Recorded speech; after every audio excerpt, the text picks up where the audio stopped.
How to send file on Messenger. So go ahead and open your Messenger application, tap on the conversation, and once you're in this page, click on the attachment icon. You will be only directed to your gallery where you can select photos and videos to send. Now let's say I want to send a PDF file. What we need to do is to exit Messenger and open the Files app.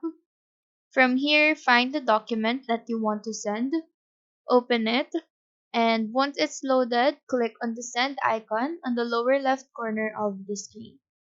This window will show below. Just scroll through the available apps in here to find Messenger. Tap on that and just click on someone where you want to send your files.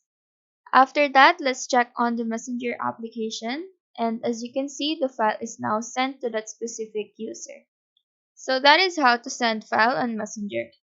Do let us know if this video helped you out, and if you have any questions, feel free to drop them down below. Thank you for watching and have a nice day.